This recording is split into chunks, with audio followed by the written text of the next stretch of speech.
Jimmy's Jam Box.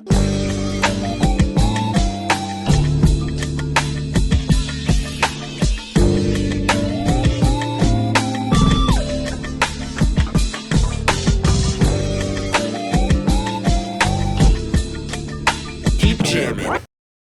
Hello, everybody. Welcome to another exciting episode of Jimmy's Jam Box. We're here. We're back at it again, and we're going to get on into it. But before we do, as always, please make sure to like, subscribe, push all the buttons, do all the things. You know, I don't know where they are, but you do, and I trust you. With that being said, let's go ahead and get on into it. Here is today's guest. What up, y'all? I'm AD Terminal. It's good. AD Peso. We're Arlington Drive, AD Records. Hell yeah. Thank you guys so much for joining us. Why don't you tell us a little bit about, you know, like where you're from, what you do, give us that like Tinder profile of your involvement with music. I'm a producer and MC. The two of us were actually brothers. We both grew up outside Portland here in Little Newburgh, and now we're moving on out. Moving on up. It's fucking crazy. Yeah. I mean, we moving, we making shit.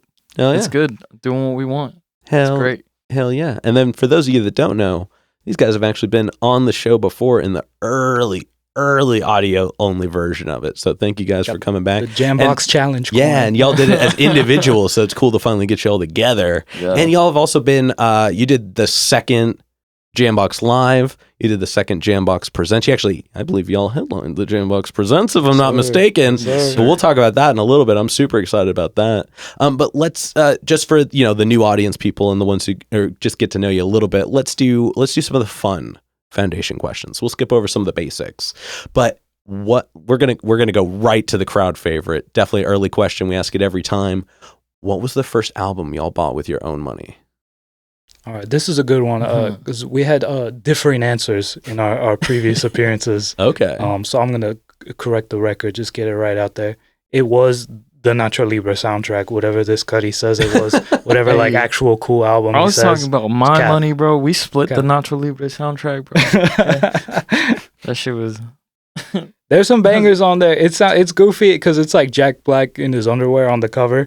But there's some good like old Mexican funk shit on there. Like, oh, there's some fire shit on there. Some good shit. But I mean, it's kind of Jack Black's gonna let an unquality soundtrack happen. You know what I mean? I don't know, bro. I was pretty let down by the Kung Fu Panda 2 soundtrack. Damn, you know, that's bro. Fair. Hot take. I think the budget was a little bigger than his opinions of the music. Hell yeah. And then tell us about the first show that y'all ever like went to. And actually, we're going to spice this up because I imagine it may not have happened this way, but just in case it didn't, what was the first show you two went to together? Damn. What was the first show we went to? I think it was probably the first show, period. I think it was we went with my dad. That's right, yeah. We went to Muse, bro, at the Moda. Okay. Moda. It was kind of lit.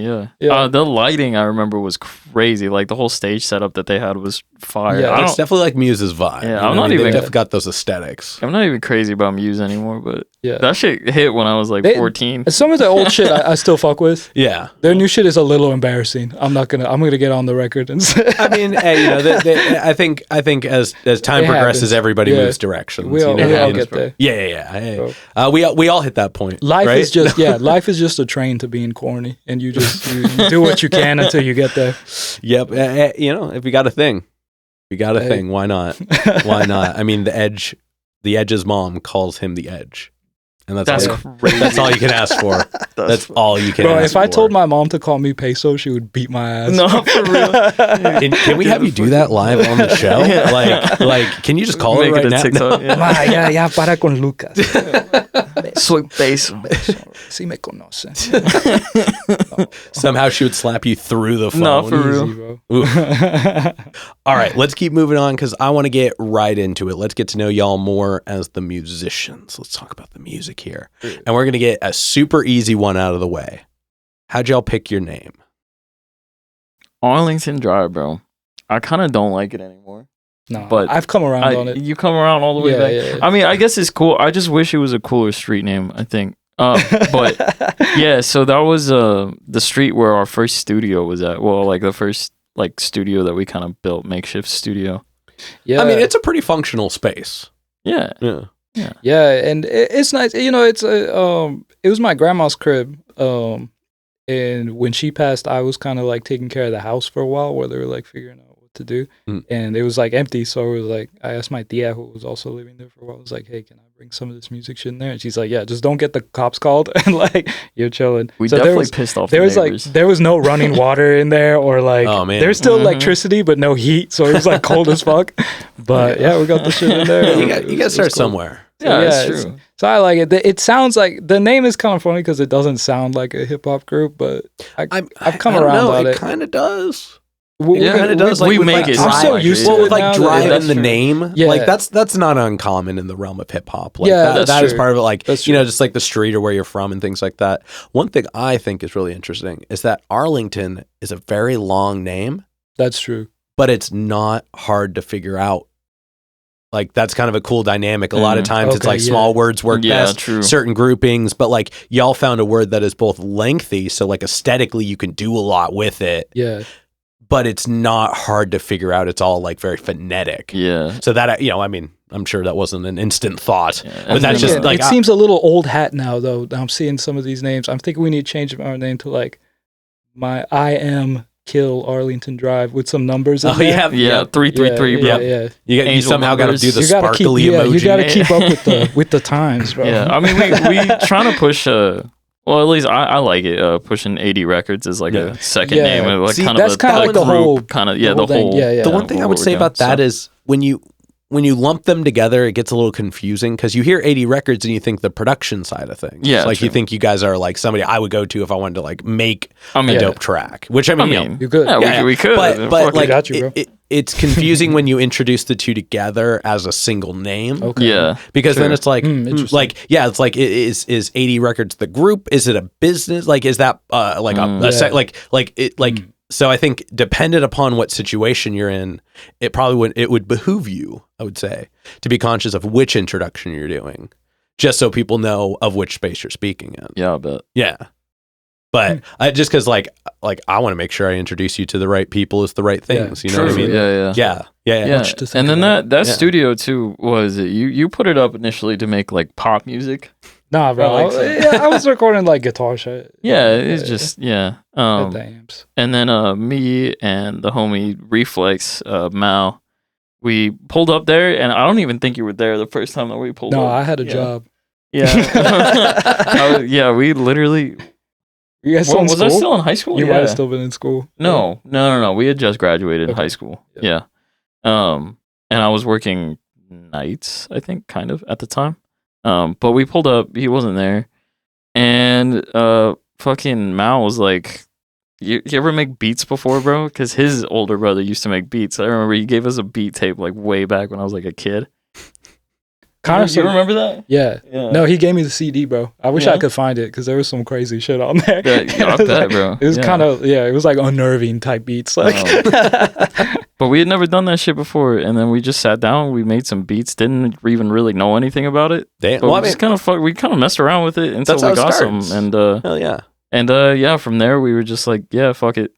Yeah. We make hip hop now. Boom. Yeah. Boom. Hey, that's a proper origin story. Yeah, bro. it was And cool. let's go through your process now. You guys have been doing it for a while. You've got some pretty solid tracks out there.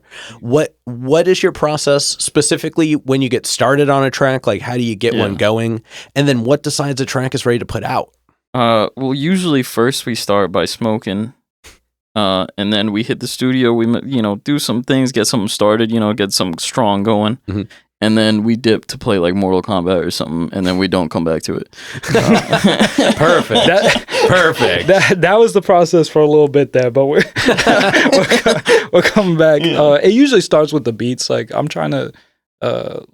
I usually doing something like every day. Like I start getting weird if I'm not. Yeah.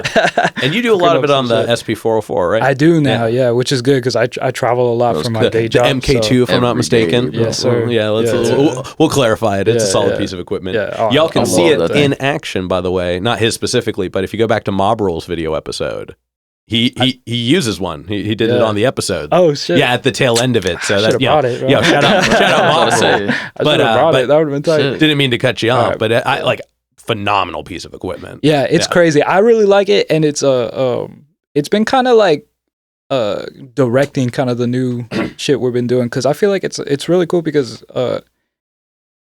it's like it has all the like well, not all, but it's got most of like the modern like workflow, like quality of life shit, so it's like doable, but it's still like an old school like approach to things, which is cool. The function of it is still that like classic feel, but they gave you the things to make it work in the modern day. Yeah, like RCA outputs weren't cutting it anymore. You know what I mean? Like that just for the time it was great. Nowadays that just it was a hindrance to an otherwise functional unit. Yeah. So I like it quite a bit. There's some shit that pisses me off. I'm not gonna lie to you. Any standalone thing, it's just have something. But that's kind of cool. Compact it is too. It's like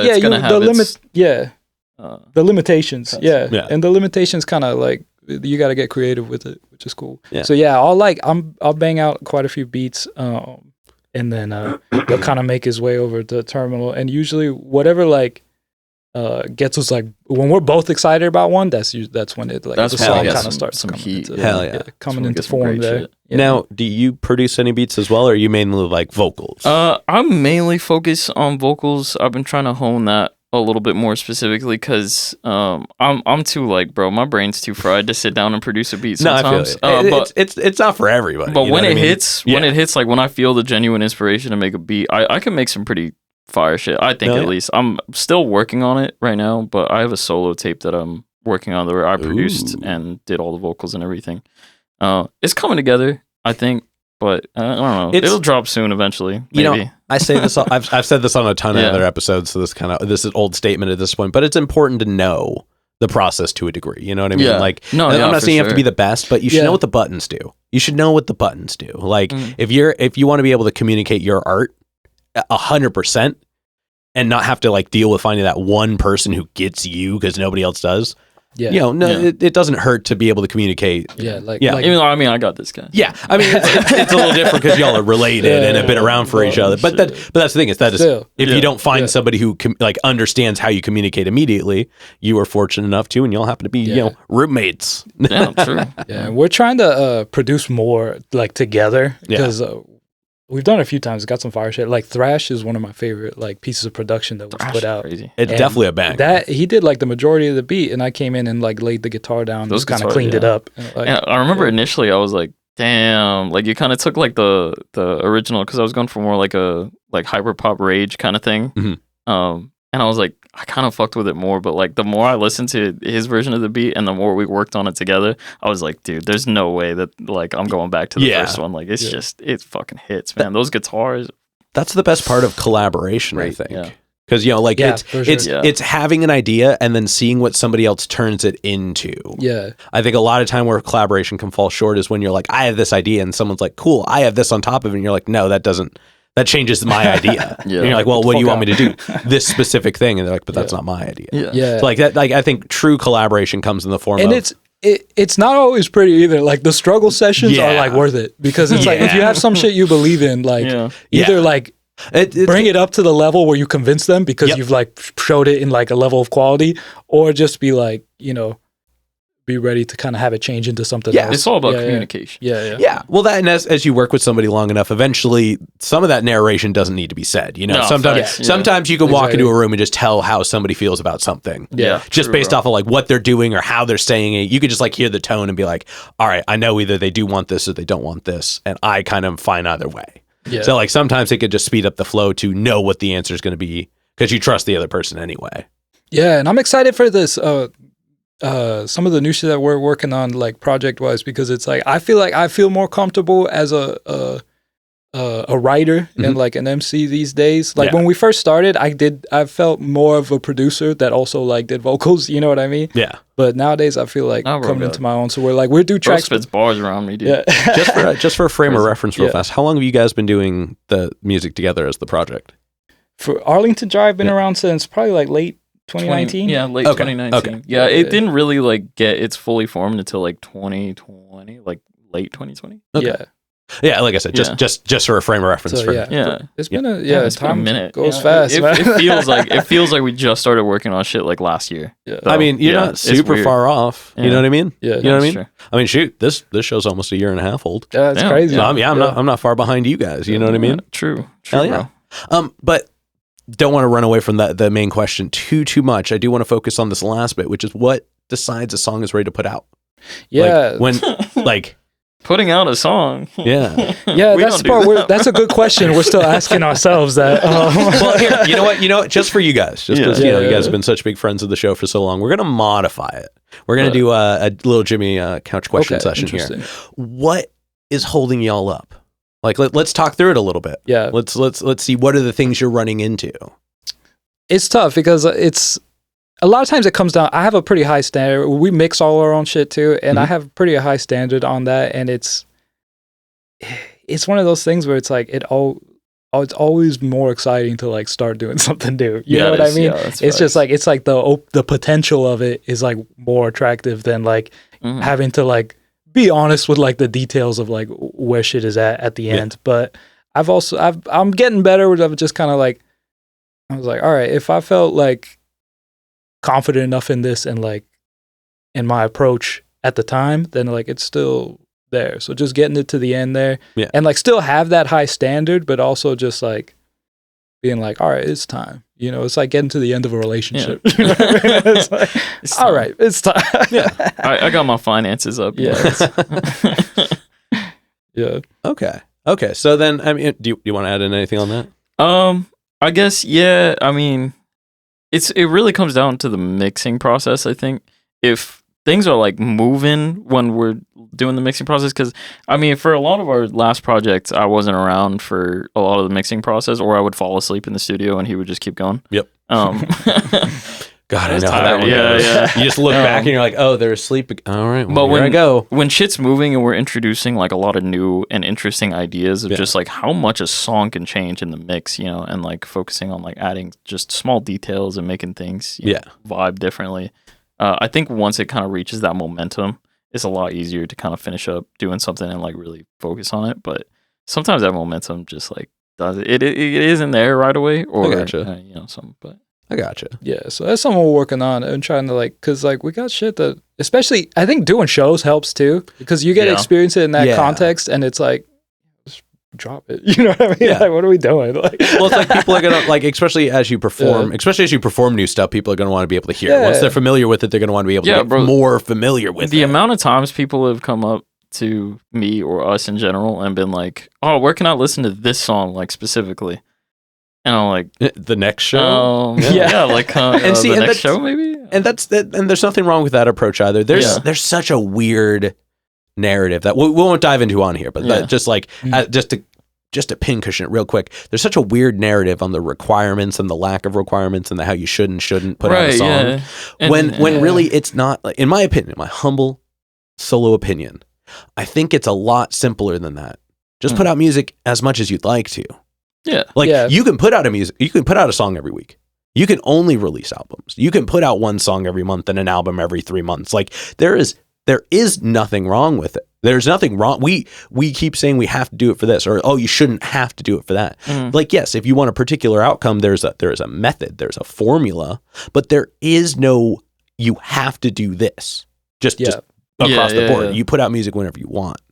Early on, I think that it's worth putting out music that feels maybe not 100%, because then you get to see a more genuine response. If you know something is wrong with it and people tell you what's wrong with it, then you know that that's a crowd identifying fact. But if nobody points out anything about it, then it's an internal issue. Then it's something inside that you should be like, am I looking at the right way? Is there something that I could be like, am I considering maybe this or that? So I think this seems like an interesting approach. Yeah, I think mostly, I mean, initially, like right out the gate, even when me and Mal, because originally Arlington Drive was just me and Reflex making shit in his fucking parents' garage and like shit like that after post Arlington Drive studio.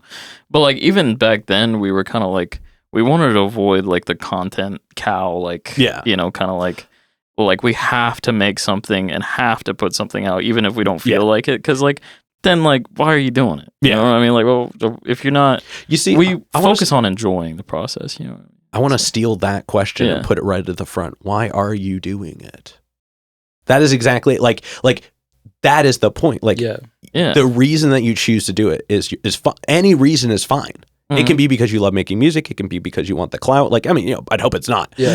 But like your reason in the end, why you do it, is the deciding factor. And so for some people, I think, it comes down to it. Like the what'd you say, the content cow? Yeah. Yeah. Like, there are some people who just want to chase that. They see this as an avenue to achieve a goal, whether it be making money, whether it be making, friends, whether like, and as I've talked to, I don't know, 165 people, I guess 163 because you two don't count that I've talked to before. But like, out of all the people I talk to, they all have a reason to do it. Yeah. And like some people are so bogged down by so many parts of the process. True. And like myself included, like we had that conversation off camera about the clips. Like if it takes away the fun, don't do it.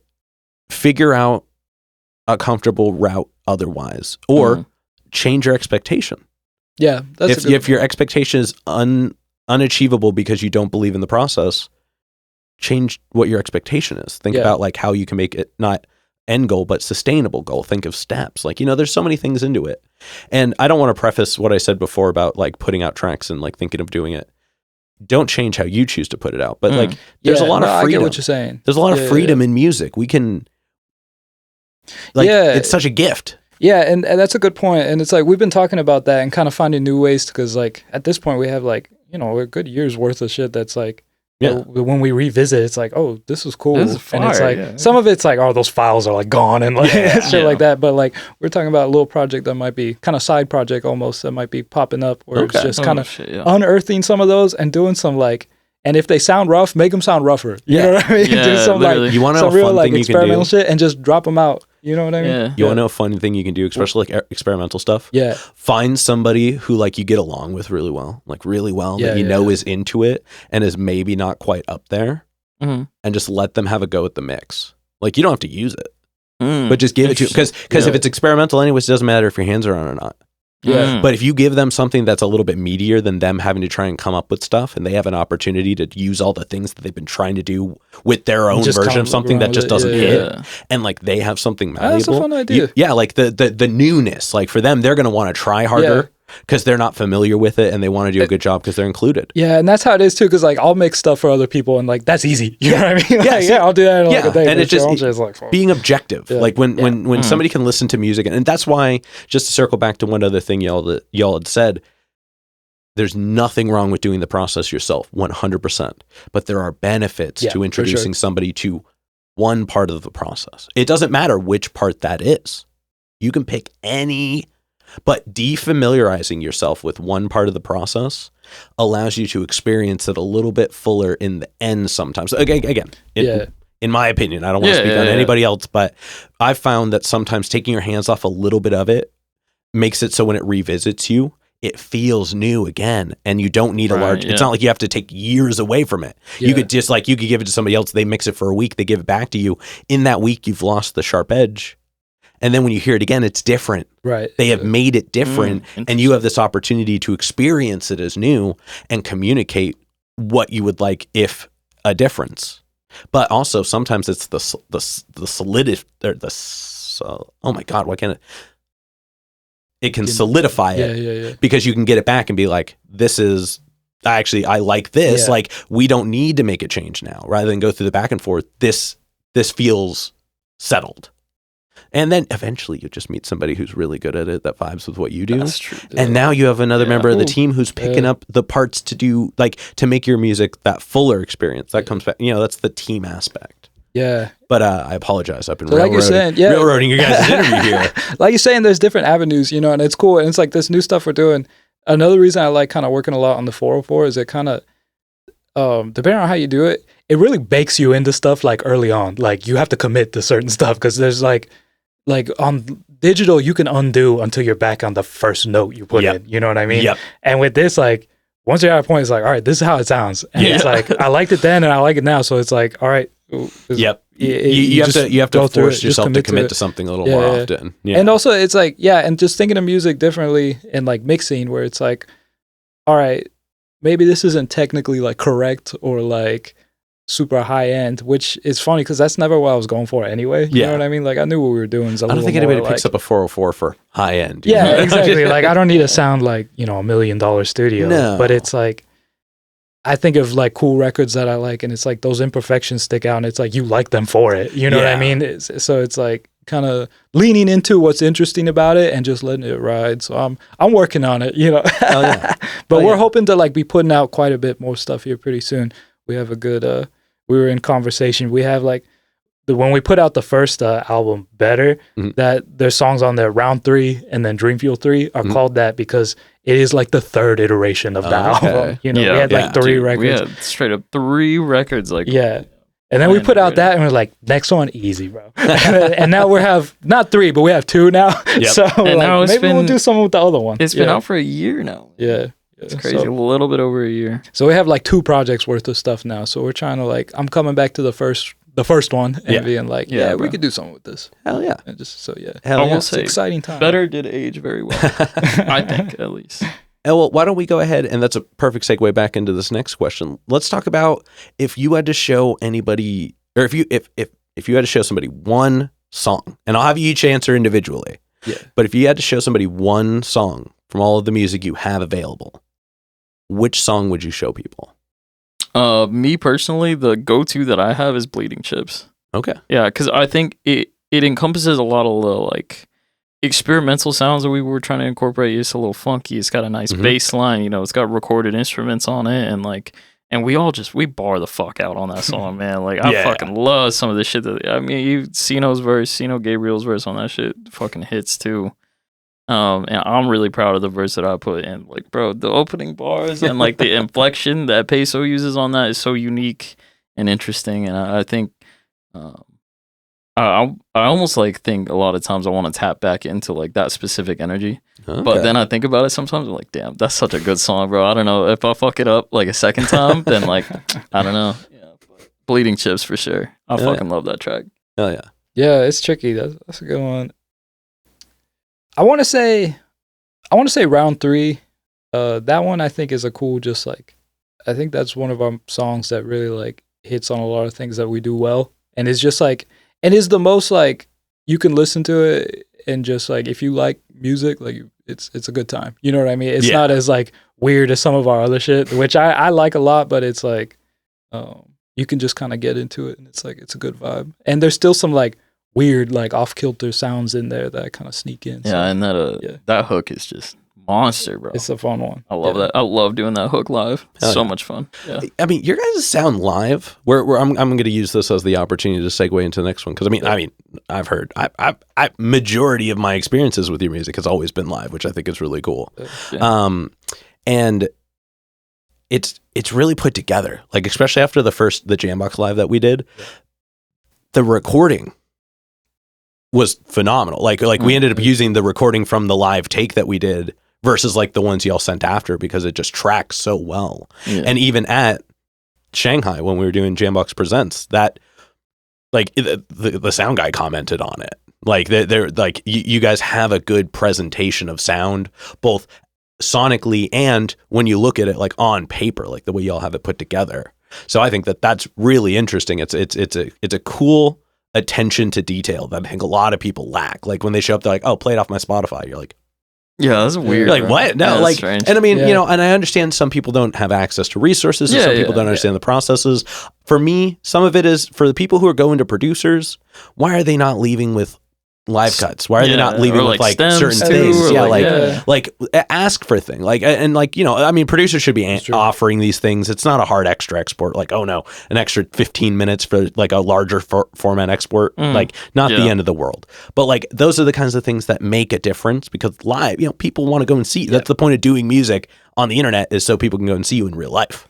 Yeah. At least, you know, I assume it is for I agree. Yeah. No, I think the live aspect is really important to us. Like, I love doing it. Like, it's so fun. And then, like, just, taking it seriously as its own art form, you know, is really important. Genuinely, I think that's, like, kind of what attracted me so much to, like, making music and, like, keeping going and shit since our first live show. Yeah. It's just, like, not only, like, the feelings of, like, performing your music and, like, Oh, there's nothing. Being like able to like nothing get like lost in your own music, like when you're up there and like feeling the energy from people around you and shit. That's fucking amazing. But on top of that too, like it's separate from the making of music. I think they obviously interact, but it's a totally different art form. Like it needs its own set of like, you need to hone it as an entirely different skill. Exactly. And like I think there's some and really beautiful in that. Like so much fun. And even beyond performing, like the technical aspect of something, like I really like, it feels good to like, you know, obviously like a budget's a factor, but even like knowing you're doing the most with what you got or like can get, it's like putting on a good show for people. Like it makes a big difference, which like, so even sound, like we found like crazy finds just off random people on Facebook and stuff like that for like the sound system. And then just like learning how to do like make live sound good, which is its own game, you know, from like studio mixing. Very much and so. It's really worth it. You know, I think it can really like elevate what you're doing. It makes an experience for sure. So, like when you can sound good anywhere because you're pre-prepared, and not sound good like your performance was the best, but when your sound is just good, like, being anywhere, able to trust it. Yeah, you know? because you set things to you showed up prepared for the space. And that's not to say you have to know every specific sound system and building size. Give me the dimensions of the room. Yeah. But when your stuff is pre-designed to be put out loud, when it's meant to be played out of projection speakers, not like, you know, personal audio, like it's such a different realm. And I think the thought really, like, it displays, first of all, a good intuition of like what goes into what. It shows you very insightful of the space and the concepts, which is awesome. Like I think that displayed naturally, but it's cool to hear y'all say it out loud. You know what I mean? Yeah, it's important to me because then it's like, so anybody doing a show, want that to sound crisp. Yeah, we do sound. We do it either. I mean, I would like to get paid for it, but if you don't want to pay us, just give us a slot in the show. Yeah, and like we'll do it, and we'll make it sound great. Like we always get so many compliments when we do sound. You know, I think that like as a community, and this is such a like an obnoxious like statement here, but I think if we as a community put a little more time into like going through the processes of the things we do well, so everybody does them a little better, like that would show on like a like larger scale over time. Like how everybody's starting to use in-ears, I've noticed. That is a thing that's moving in a direction for the general DIY group that we're all in that circle of people. So that's comforting to see. Like that's cool. That's just a way to make sure your performance is solid. Elevating the community with you. You know what I mean? Yeah. Yeah. So I mean, like, I think it'd be cool if you guys did something along those lines, or at least with somebody who would like make it an interaction of some sort. And just like, we're like, hey, like you could do this too. And then when somebody else goes, oh shit, like, you know, there's always realms for that. And like, it's like for me, like I share all of what I have with everybody. I tell everybody what I have. I'm happy to talk about it, share it. Like I'm always sharing ideas I'm having because I don't care if other people in the area do it too. I want people to be doing it. Then it's like, damn, look at this area of people just putting out, like just doing it, just making a staple by example. They're not out here being like, oh, yo, we the best, we gonna be the like if everybody was like, yo, all of a sudden, especially in like the hip hop scene, out of nowhere, like the live sound is just destroying. Like, where did this come from? That's so cool to think about being like known for that. You know what I mean? Yeah. It's like anybody can be like a comment section warrior, but like, just do some shit, man. Yeah, I mean, cool. there's nothing wrong with it. Like I had some conversations recently with some people where I was just like, hey, I have this idea, and they're like, well, I don't want to do that because like I see them as like somebody I have to like compete against, and I'm like, what? Like there's there are too many people who listen to music.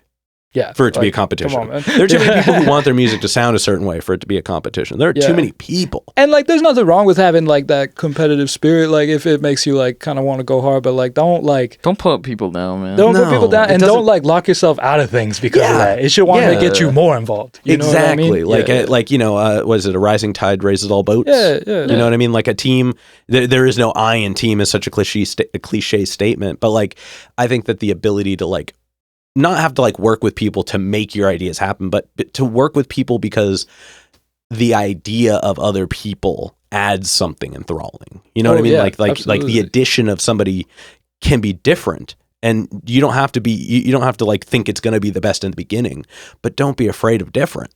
Try. Like, what's the worst that, like I said, if you guys went and had somebody else mix your stuff and give it back to you, worst that happens is you don't like the mix, you don't use it. Yeah. Like, True, but it gave them the opportunity. Even if you don't use it, they had the opportunity. You did something for somebody that involved zero effort. True. You just handed them things and said, go for it. It took zero of your time to give to them. And, you know, as it is with dealing with any kind of people ever, it has its frustrating moments. Well, I mean, people in general are so different. Yeah, I think a while ago, especially like the first time I did it, I was at the time like really frustrated with a lot of things going on. Yeah. But now I'm just like, I don't know, just take it easy, you know? Yeah, like, exactly. People can be goofballs all they want, bro. I don't have to be a part of it. Well, then you can try a new process and you don't have to like it. Yeah. There's no requirements to have to do anything with somebody else again or do anything again. Yeah. You could try a new style of music altogether and hate it and never do it. You could do one song and hate it. Or you could do one song that you loved and still never do it again. True. You could be like, yo, I vibed with that. Now I want to go back to what I was doing. Like, you know what I mean? Anyway. Like, there's nothing wrong. But I feel like this is going to be one where we're going to have to reel it back in every now and then. And I really want to talk about this one. So the next question that would usually come up is tell us about either your most favorite or your most wild show that you've ever performed. I would love to talk about your most recent show. Perfect, because that's what I was going to bring up.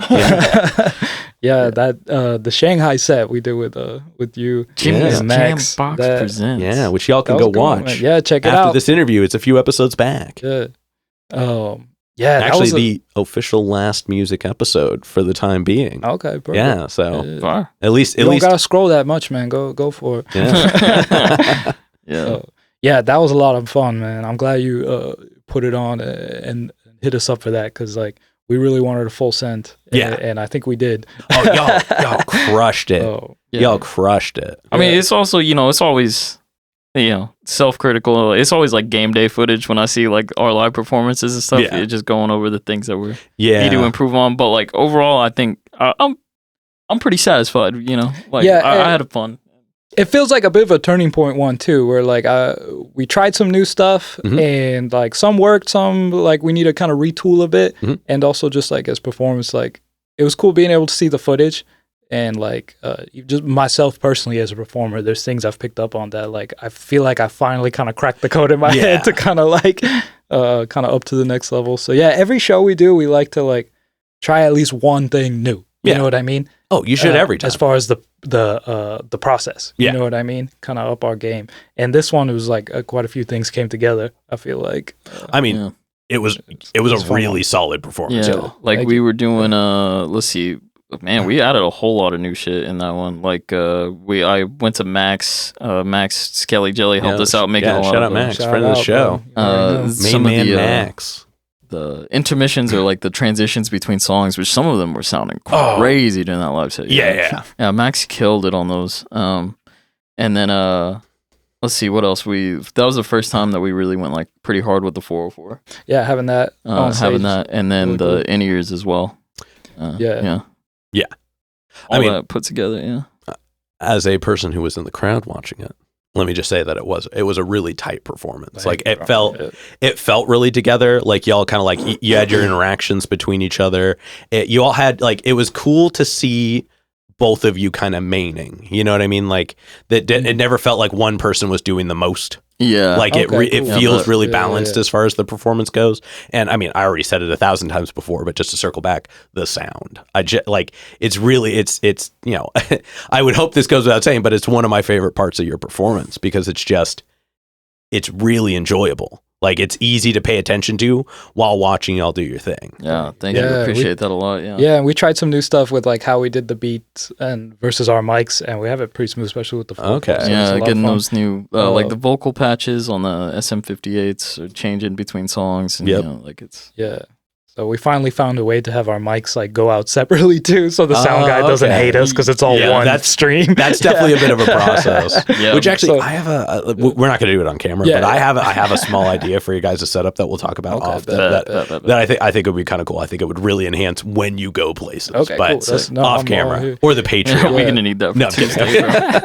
but like conceptually, it felt like this was a show where it felt like we kind of were able to like tell a story with it, which was kind of cool. Like with our sequencing and everything and like the lights. Yeah, we definitely went through like even like building the set list. I think was a lot of fun too because we focused on like making sure that things transitioned well and that like we also went through like the variety that we have within like a lot of the songs that we make. You know, we had some like old school kind of sounding stuff. We had some like new like synthy heavy stuff. Like and I think it all came together really. Yeah, really and it was a cool energy with the crowd. That spot is so sick. It's shout out Shanghai Tunnel Bar. We will be back. Don't worry. Don't give me drink tickets next time.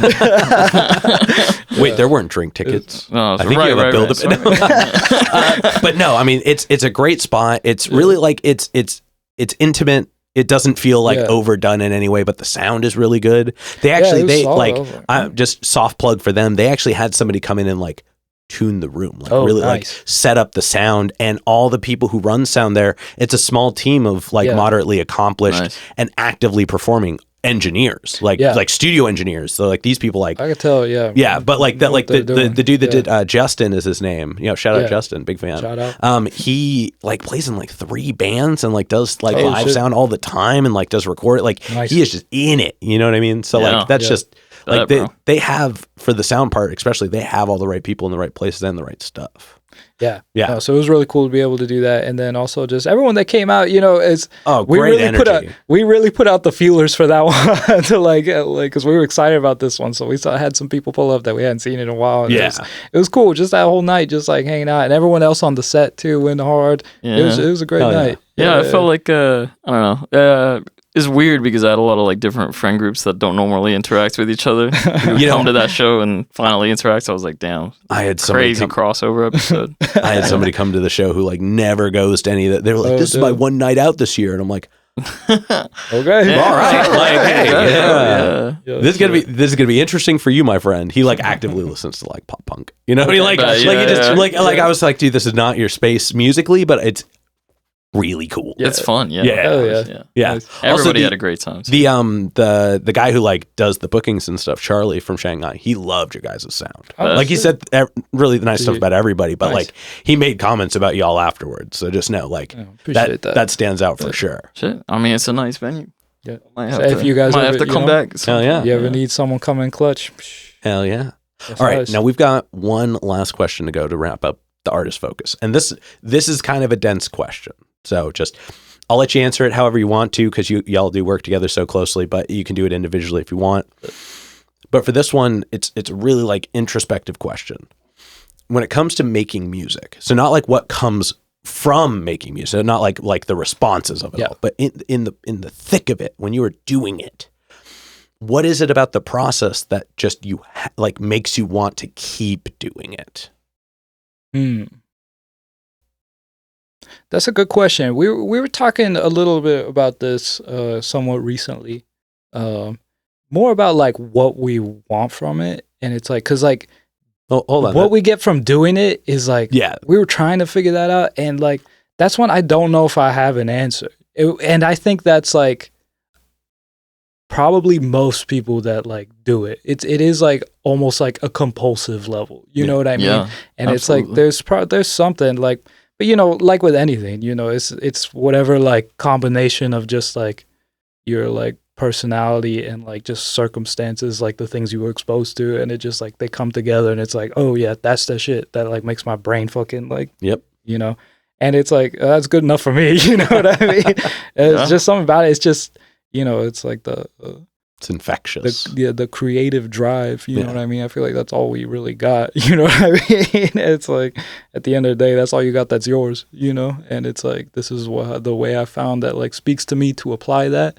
So just like, you know, making something new, even when it's, you know, there are a lot of forces in life that make you want to just like not do shit. And because like, what the fuck else would I be doing? Yeah. Like, I just love that this guy was like, oh, sorry. I didn't mean to cut you off. I just to tag it real quick. I love he's like, I don't really have an answer for this one. Gives a great answer. It's crazy. This guy's over here. I know. Super modest, but that was amazing. That was a really cool answer.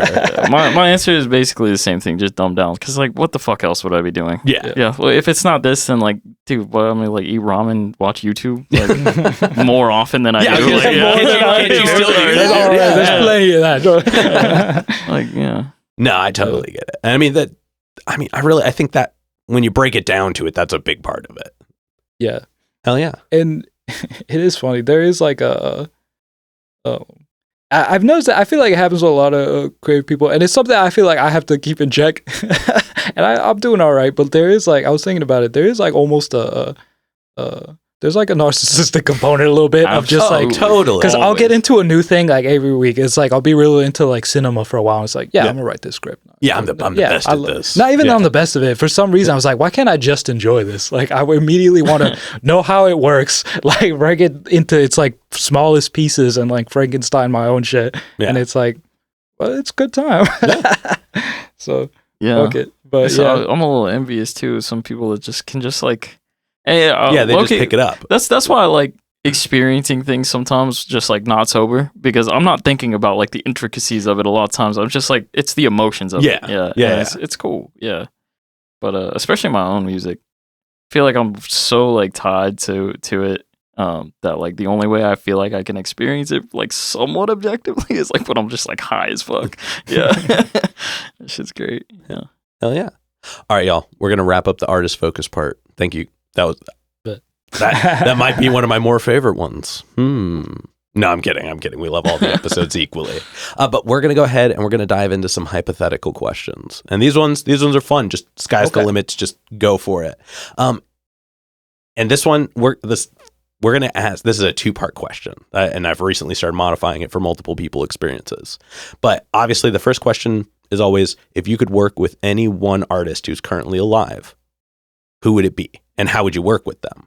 But I want to add on one. So first, I want you both to individually answer if you could work with any one artist who's currently alive, who would it be and how would you work with them? And then after that, I want you both to answer, who do you think would be an interesting addition to Arlington Drive? Oh, shit. And the same parameters apply. So any one artist who's currently alive. You want to start on that one? I got to think about this. Added to Arlington Drive, bro. Maruki. Come back, bro. So let's see.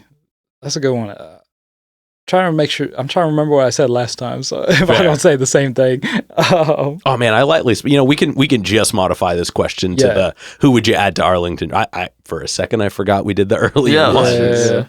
Yeah. To be in AD. Yeah. And like, why do you think they would be an interesting addition? I think this is the answer because it's like, I know nothing about this person. Well, obviously, I see we don't know much about most famous people. They're doing their own things. Yeah. They're not even like a famous person necessarily, but like it's Paris London is this we found on SoundCloud like a few years ago. They have, I think it was the song I brought kind of back when this was a radio show. Called Off the Roof. That was like kind of low key, like foundational to AD. As something about it, just like the way they approached the sound of having like, it's kind of like a trap beat, but with like old school like sounds in the drums and like a crazy sample. And it's just like the whole approach to it, I was like, man, this is crazy. It was like really inspiring for a long time. And I don't think I've put out much music since. No, I think they're doing engineering. Right okay. Now. I think they engineered for some pretty big artists. I think they have like a platinum record. Oh, for real? Yeah, okay. I finally found their Instagram somehow. Because I was trying to look for it forever. But my guy, if you're trying to get back into the game, hit up the Vatos, bro. Yeah, bro. For real. Hell yeah. And then who would you add? Damn. That's difficult. I honestly I can't really think. The only thing that I think of like immediately is the people that I already make music with. Fair. But like aren't quite really part of AD. Yeah. Go out there. Yeah, like the again hypothetical implausible one. Yeah, like implausible, bro. Like not Drake, but like yeah. Damn, that's a good answer. Damn, I love. No, not that it couldn't be. I'm just saying like it could be Drake, but like it doesn't have to be Drake. Especially on the production side, I think Khalil Blue. Is making some that whole album Dog is so good, bro. Fine. It's crazy, and it has the I didn't even realize it the first time I heard it, but it's got a Mavi feature on it on that tape, which is I don't know why I didn't even realize it the first time I heard that tape, but damn, that's a good tape if you haven't listened to it, bro.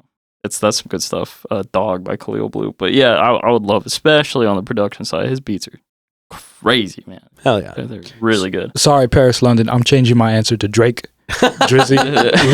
Bro, the six, Champagne they've had Poppy enough of hit me you, up. bro. Let's be honest. All right, y'all, you know what to do. Add them in the comments. Let's make it happen. That AD Drake combination. Hell yeah. And then subsequently, who's a local artist that y'all are aware of that you haven't gotten to like connect with, but you would like to? You dig what they're doing. You think you could do something fun. Yeah, it's kind of funny timing with this question. We found someone recently that we're... so when this comes out, we have a show tonight. So y'all should pull up Hawthorne Hideaway. But so shout out Violent Joy. Their shit is crazy. Yeah. I found it recently. They put out a tape this past year, I think. Called Cry Dancing. Yeah, Cry Dancing. It's wild. Some of the craziest shit I've heard this year, and I was like, man, I didn't know there was like that kind of shit out here. Out here in Portland. Yeah. So crazy, man. We're hoping to. Yeah, definitely very excited to be on the Yeah. same bill to be performing. On that, so we gotta go all out. Yeah, I was gonna say I'm trying to. Hell yeah. Trying to riz the feature, bro. Hell yeah, I love that. Yeah. All right. And then for this next one, this is, again, big broad strokes here. If you could perform anywhere in the world, and you wouldn't have to worry about crowd access or power or building stability, lineup was going to be killer. Best show, guaranteed best show. Yeah. Where would you want it to be? So that's a fun one because I feel like part of me wants to give like a crazy answer, like some Madison Square Garden shit. But like, to be honest, right now, I'm just going to say the Hawthorne Theater just because like that's been like the dream, like the goal. You know what I mean? For the past few years where it's like, when we reach that spot, that's the big milestone. And like, from there we go to the next one. But it's like, I really want to make that one happen. Hell yeah. I'd love to play the Hawthorne. The favorite shows of my life have been there. I saw... talked about it a little bit on the last episode. We saw Injury Reserve there a couple years ago. God, the best show of my life. Yeah, I believe best show I've ever seen. I've seen for sure. JPEG there, I think a couple times. Insane. So to be like... Also, both of those artists, huge foundationally for inspiration for our performances. That too, and I don't remember where it was, but I saw Open Mike Eagle too, and that's when I was like really like pushing us to get controller on stage and like doing like just fucking with beats and like doing crazy shit. But so I've had some foundational experiences of my life there. So to be able to bring our shit there would be crazy. So hopefully pretty soon. Super so for that one. All right, and then the one to wrap it up. And this one's kind of a heady question because there's a bit of parameter attached to it. Okay. But we're going to do it as the group. You're all going to have to massage through this one together. Okay. If you had to pick a completely different genre than any other music y'all have performed before, so if you've done it in the past or it's been part of like something you've done prior, it's excluded. And I've had to add 2 more exclusions because everybody kept defaulting to these. I want to make it difficult. You can't pick country music or any electronic based music. Okay. And not like bass, like BAS, like based music. Like no house. Yeah, nothing that's like electronic foundation. It's got to be instruments or like vocal to some degree. Yeah. Oh, okay. I get what you're saying. Yeah. Okay. Well, this one's pretty easy because we like are actively working on something that like a completely different genre right now. We're doing like we have how do we even describe it, bro? I don't know what to call it yet, but we have a Latin shoegaze, bro. Yeah. Okay. Well, then let me say that Latin music and shoegaze music are now off the table because you made it. No, I'm just kidding. I'm kidding. We're working. We're nothing's recorded. Already. Yeah, nothing's recorded. We just jamming with it. Okay. We're still jamming through it. All right. Gotcha. Yeah. All right. We'll let it slide. We'll let it slide. All right. We're gonna go ahead and wrap things up, and let's get on into it. What do you have coming up? Let's say like end of October and onwards. So by the end of this month, we should have a few, I want to say at least a couple songs that we've been pushing heavy at the live shows. All Ash on the way. Oh, hell yeah. That's one of my favorites. That song. Yeah, I'm excited for that one. And then RAPAD should also RAPAD. Yeah. It's time. It's time. Fire, I gotta. Yo, that song is wild. Thank you. Very fun. That song is wild. Yeah. That one's a lot of fun to do. So it's like, it's time. I feel like, working on keeping those songs. It's like when you're in a video game and you're like in the same area You know what I mean? It's like, and putting out the song is like you beat the boss and then you move on. It's like, all right, you can keep running around and like, but like eventually you get diminishing returns on the XP. So you gotta just be you can't farm for too long. Exactly.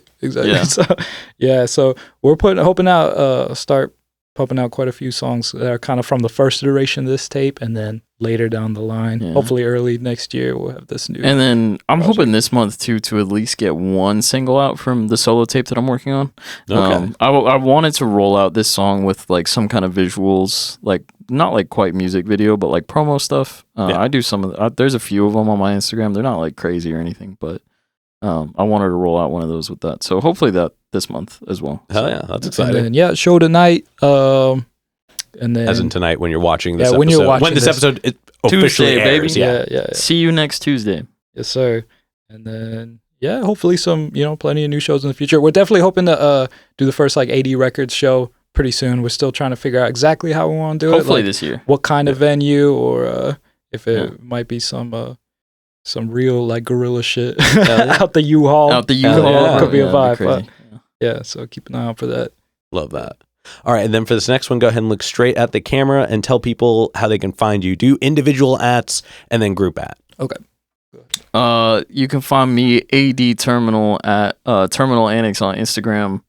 Terminal Annex more like abbreviated on Twitter. I don't really use Twitter that much anymore. Don't follow me on Twitter. I post weird shit. And then you find me. It's AD Peso at Tupaquito on Insta. So it's like Tupac, but with Quito like little. And then at Arlington Drive, I think is our Arlington.drive. Yeah. Arlington.drive. Because the Arlington Drive is a dead account. I wish I could get that out, bro. Bro, one day we'll find it. One day we'll get it, bro. And then Arlington Drive on all platforms. Check us out. AD Records. Yeah. Hell yeah. All right. And then any other plugs, any other shout outs, anybody else you want to put on while you're on here? Shout out Violent Joy, man. Check that shit out. Cry Dancing. It's crazy. And then as always, shout out Neighborhood Music. That's Maruki, Cymix, and Sino Gabriel, Reflex, all them boys that we check out working with Cymix. always. Cymix been doing crazy remixes right now. Drake and Ice Spice, as you've never heard them before. It's crazy. Central C, bro. Crazy. Yeah. Hell yeah. All right, y'all. We've got one last question to go, which you already know, but we're going to do it again anyways. But before we do, I'm going to steal the camera for just a second. As always, y'all, please make sure to like, subscribe, hit all the buttons, do all the things.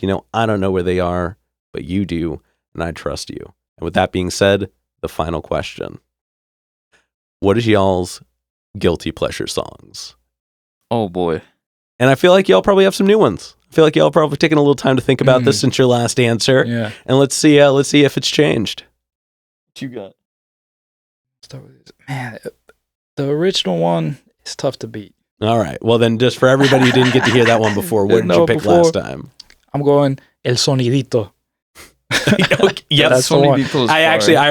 I remember it now. That's the one. That's till I die. That's pretty unbeatable. That's pretty unbeatable. All right, then what do you got? I had someone almost get violent with me when I played that one time. When I was DJing. That's they good were enough. impressed, but I was like, that's good enough. I ride for it. So it's only a guilty pleasure because it's been described to me as like really soy. Okay. But I was rocking with it. I vibed with it. The first time I heard it, I thought it was really interesting. Just a lot of the instrumentations and like the recording style of it is like, it's like kind of scuffed, but it's good. The album is called, I'm just going to put out the album, I guess. I don't want to pick a single song. Okay. It's called Freshman Year by an artist called Hop Along. Okay. It's good. All right. Well, we'll have to check it all out. Everybody, go listen to it. Put it in the comments. Tell us what you think. Yeah. Is it too soy, bro? Hell yeah. Just Sonidito, bro. Just Sonidito run it like it's an bro. album 8 times. 8 times in a row. It'll break. Something changes in your head eventually. And you're like, this is high art. You're like, I get it now. I get it. Yeah. It's like Shrimp by Caro Caro Benito. True. No, that was good since Banger. first listen. Banger. First spin. But it definitely, for some people, it's It kind of could be jarring. Yeah, Yeah, like yeah. I loved it from the gate. But like, some people are like, and then finally like, I get it. Yeah. Absolutely. Hell yeah. All right, y'all. Thank you so much for joining us today. Sir. It's so good to have y'all back. Always. Get y'all on the Good to camera be here. officially. Sure. Thank you, bro. I think you guys have done all of it now.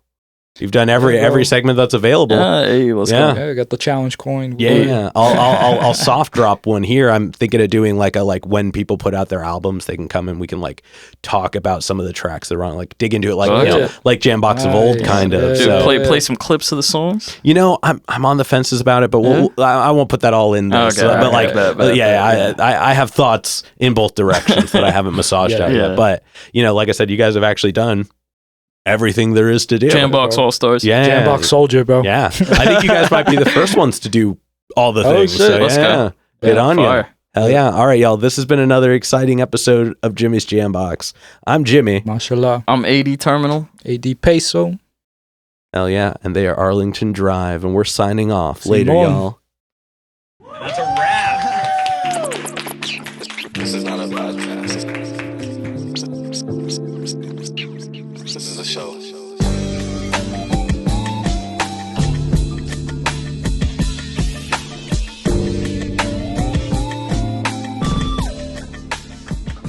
Keep jamming.